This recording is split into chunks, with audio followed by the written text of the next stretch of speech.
Assalamualaikum warahmatullahi wabarakatuh. Kami dari kelompok 11 mata kuliah studi materi akidah akhlak di MTSMA akan mempresentasikan mengenai materi akidah akhlak kelas 11 semester 1.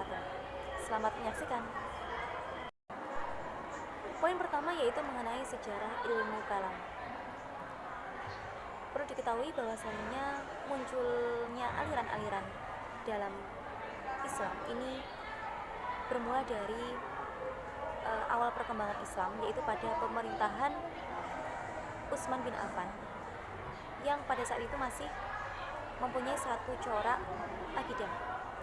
Kemudian kasus terbunuhnya Utsman bin Affan yang dikenal dengan Al-Fitnah Al-Kubra menjadi sejarah munculnya kelompok-kelompok dalam Islam.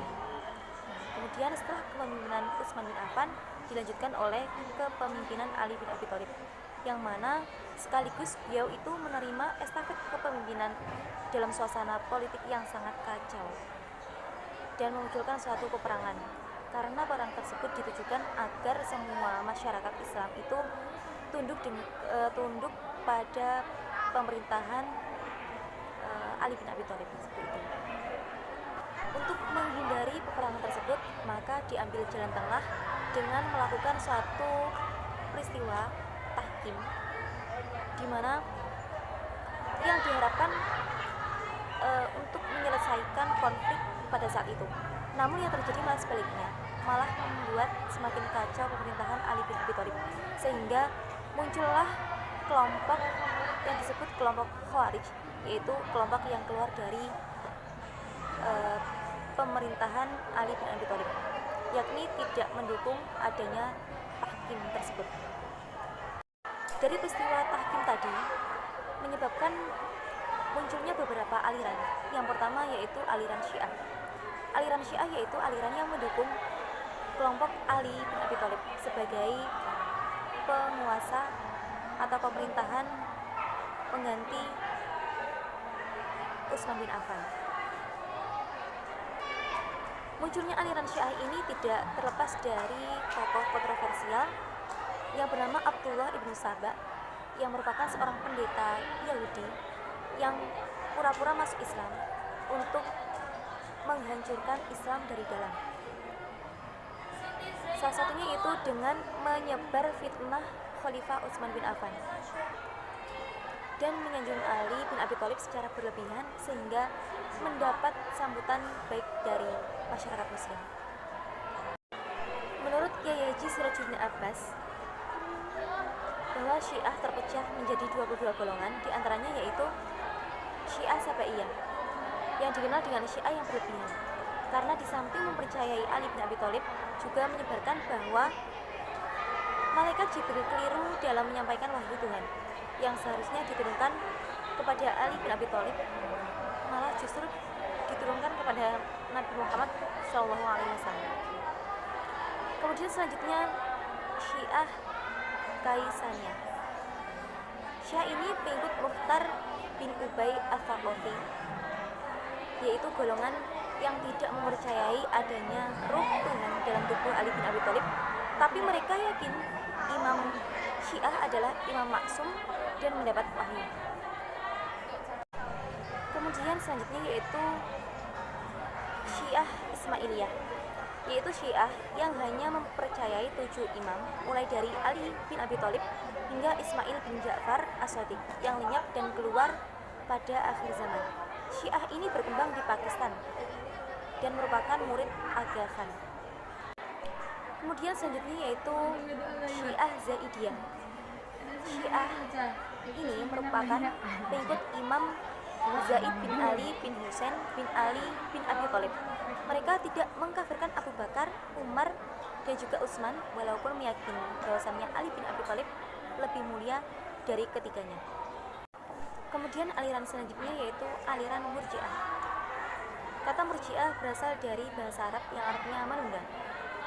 Disebut Murji'ah karena menunda menghukumi konflik politik antara Ali bin Abi Thalib, Muawiyah bin Abi Sufyan, dan Khawarij sampai hari perhitungan di akhir nanti. Orang pertama yang membawa paham ini adalah Ghailan ad-Dimashqi. Paham Murji'ah ini dibagi menjadi dua, yaitu Murji'ah moderat dan ekstrim. Murji'ah moderat berpendapat bahwa orang mukmin yang melakukan dosa besar bukanlah kafir dan tidak kekal di dalam neraka, tetapi akan dihukumi sesuai dengan dosa yang dilakukannya. Mungkin Tuhan akan mengampuni dosanya, maka tidak akan masuk neraka sama sekali. Kemudian untuk Murji'ah ekstrim ada beberapa pendapat. Yang pertama, menurut Al-Jahmiyah, bahwasannya orang Islam yang percaya kepada Tuhan kemudian menyatakan kekufuran secara lisan tidaklah menjadi kafir, karena iman dan kufur tempatnya di hati, dan apabila mati tetap menyandang predikat mukmin sempurna. Kemudian Al-Sahihiyah yaitu berpendapat mengenai iman adalah mengetahui Tuhan dan kufur adalah tidak tahu pada Tuhan. Dalam pengertian mereka, sembahyang tidaklah merupakan ibadah kepada Allah, karena yang disebut ibadah adalah iman kepadanya dalam arti mengetahui Tuhan. Kemudian untuk aliran yang ketiga yaitu aliran Jabariyah. Aliran ini merupakan aliran pertama kali yang dilontarkan oleh Sa'ad bin Dirham. Aliran ini muncul dari sikap skeptis terhadap situasi politik pada pemerintahan Muawiyah bin Abi Sufyan. Mereka memiliki pemahaman bahwasanya manusia tidak mempunyai kemampuan untuk memilih. Segala perbuatan yang dilakukan manusia pada hakikatnya dari Allah semata, sehingga dikatakan fatalisme atau predestination. Selanjutnya, aliran keempat yaitu aliran Qadariyah. Aliran ini tadinya tidak setuju dengan kepemimpinan Muawiyah, namun mereka juga tidak berani berbuat apa-apa, sehingga untuk menutupinya mereka mengembangkan doktrin bahwa semua terjadi atas kehendak Allah. Manusia tidak mempunyai kemampuan untuk menentukan nasibnya sendiri, sehingga kesempatan ini dimanfaatkan oleh Muawiyah untuk melanggengkan kekuasaannya. Kemudian muncullah tokoh Ma'bad al-Jauhani dan Ghailan ad-Dimashqi yang melontarkan kritik kepada Muawiyah dengan pendekatan teologi. Melanjutkan presentasi dari Mbak Kufia, yakni mengenai perilaku tercela atau dosa besar. Perilaku tercela yang pertama yakni mengenai pembunuhan. Sering kita dengar terjadi di kalangan masyarakat umum, kerap terjadi sebuah peristiwa pembunuhan, yang mana pembunuhan ini adalah sebuah kejadian menghilangkan nyawa seseorang atau merampas nyawa seseorang, baik itu dengan alat ataupun tidak, dan juga disengaja maupun tidak. Biasanya kegiatan pembunuhan ini dikarenakan latar belakang balas dendam seperti itu. Nah, hal ini bertentangan dengan Undang-Undang Dasar Negara Republik Indonesia, yang mana pada pasal 28 I ayat 1 menyebutkan bahwa manusia itu berhak untuk mendapatkan hak asasi manusia, atau hak untuk hidup, hak untuk tidak disiksa, hak untuk memerdekakan pikiran dan hati nurani, hak beragama, dan hak untuk tidak diperbudak, seperti itu. Jadi bebas merdeka. Dan juga sangat bertentangan dengan agama Islam. Di dalam agama Islam sendiri, kegiatan pembunuhan ini sangat dilarang. Bahkan hukuman dalam negara Islam sendiri adalah darah dibalas dengan darah, ataupun pembunuhan itu dibalas dengan pembunuhan, seperti itu. Di Indonesia sendiri, kegiatan pembunuhan ini juga mendapatkan hukuman yang sangat berat, yakni dipenjara seumur hidup, atau bahkan kalau keluarganya tidak terima bisa dilakukan pembunuhan langsung.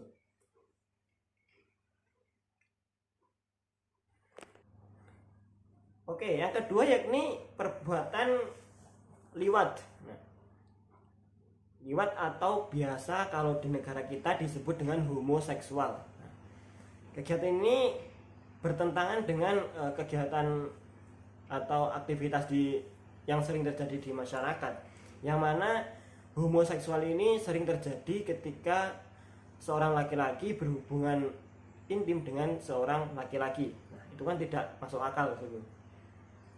Karena pada dasarnya kita diciptakan oleh Allah Subhanahu wa taala itu berpasang-pasangan agar senantiasa berbuat kebajikan dan taat kepada perintah-perintahnya dan menjauhi larangannya dan meneruskan kehidupan di dunia ini.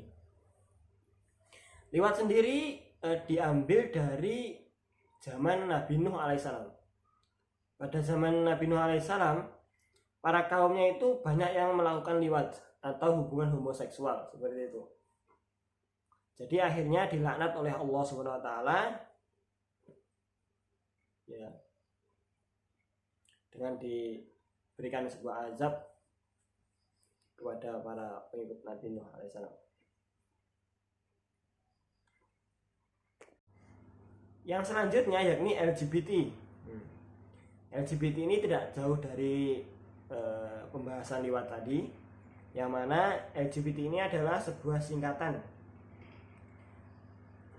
dari lesbian, gay, biseksual, dan transgender. Nah, tidak berbeda jauh dari liwat tadi. Kalau liwat tadi kan hubungan homoseksual. Nah, kalau lesbian ini biasa dilakukan oleh kedua orang perempuan untuk melakukan sebuah hubungan.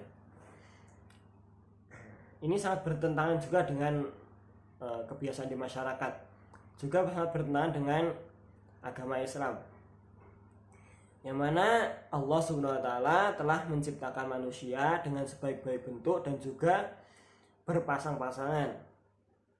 Tujuannya untuk meneruskan kehidupan di dunia dan senantiasa mentaati semua perintahnya.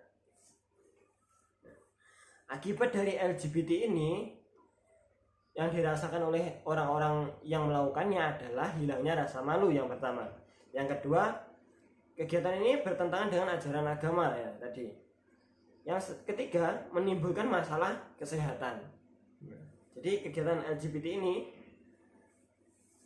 tidak baik untuk kesehatan, baik entah itu organ intim ataupun kesehatan psikologis seseorang.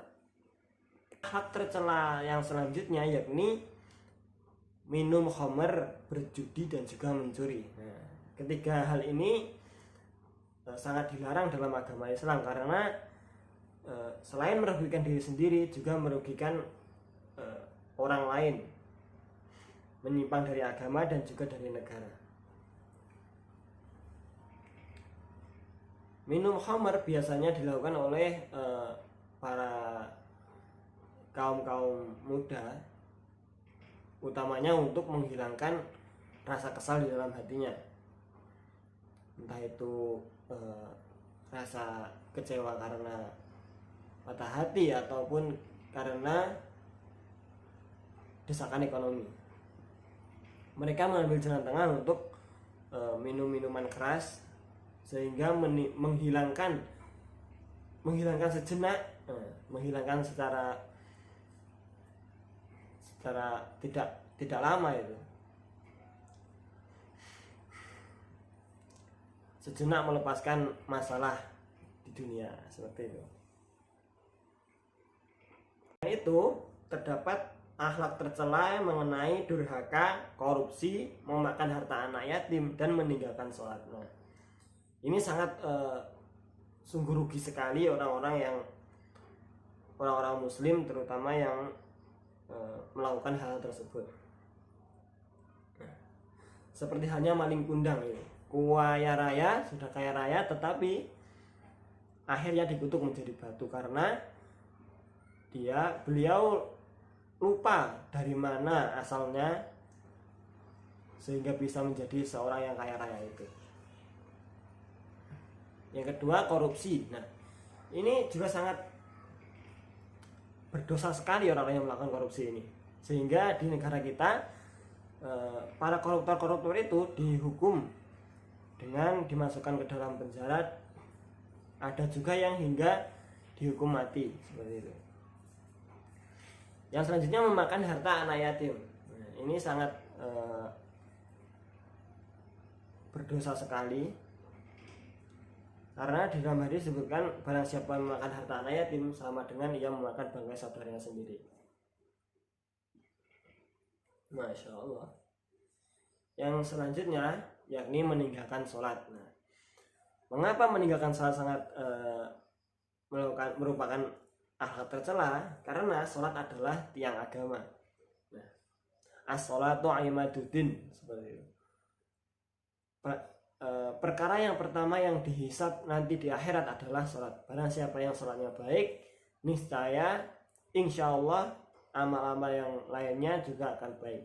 Nah, sebaliknya jika sholatnya buruk, maka yang belakang-belakangnya juga akan buruk, seperti itu.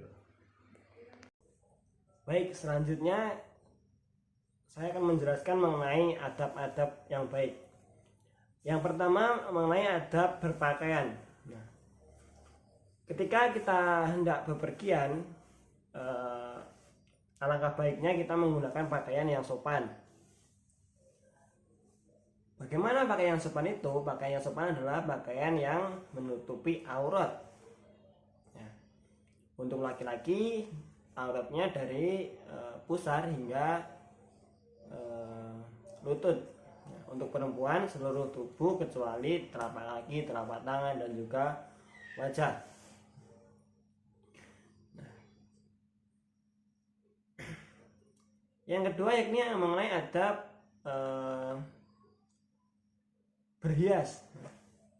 Untuk perempuan ketika hendak bepergian dengan entah itu suaminya ataupun dengan teman-temannya, ketika melakukan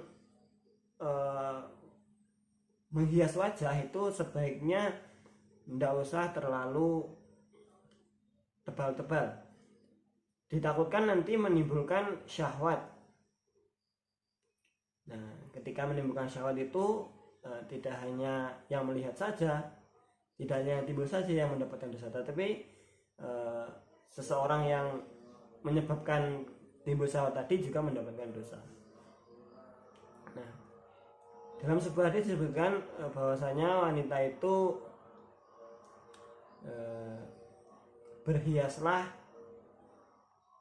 secantik mungkin hanya untuk suamimu. Yang selanjutnya, yang ketiga mengenai adab bertamu. Nah, ketika kita melakukan sebuah kunjungan kepada teman kita atau berkunjung ke rumah tetangga kita, saudara kita, hendaklah kita berpakaian yang sopan. Yang pertama, yang kedua datang dengan mengucapkan salam dan juga murah senyum. Intinya yang paling mendasar yakni adalah sopan santun, itu harus kita jaga.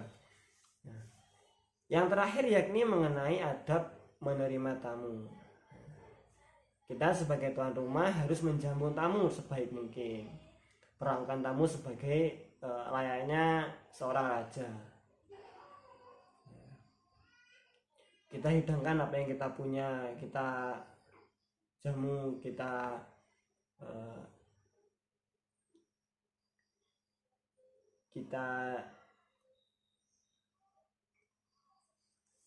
nah, ada pepatah mengatakan bahwasanya, pepatah Jawa ini, rejone omah yen ana tamu. Nah, rejone tamu nalika apike le jamu. Jadi perlakukan tamu sebaik mungkin. Perlakukan tamu bak seorang raja. Jangan sia-siakan tamu, karena tamu membuat rumah kita menjadi berkah.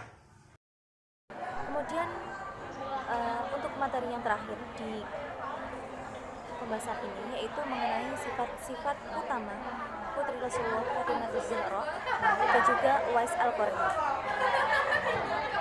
Fatimah Az-Zahra merupakan putri dari Nabi Muhammad SAW dengan Siti Khadijah,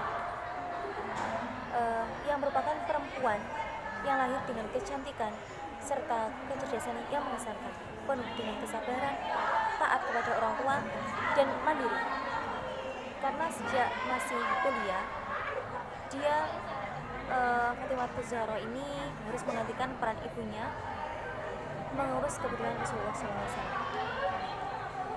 Pada saat dakwah periode Mekah, Fatimah sering melihat ayahnya ditentang oleh kaum Quraisy, namun tidak membuat hati kecilnya menjadi benci dan patah semangat.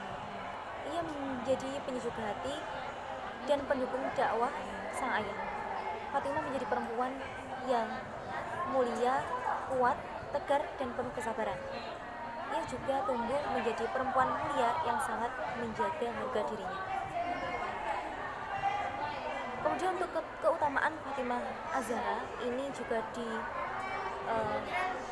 didawuhkan oleh Rasulullah SAW, yaitu Fatimah adalah sebagian daripadaku, barang siapa ragu terhadapnya berarti ragu kepadaku, dan membohonginya adalah membohongku. Ini diriwayatkan oleh Imam Bukhari.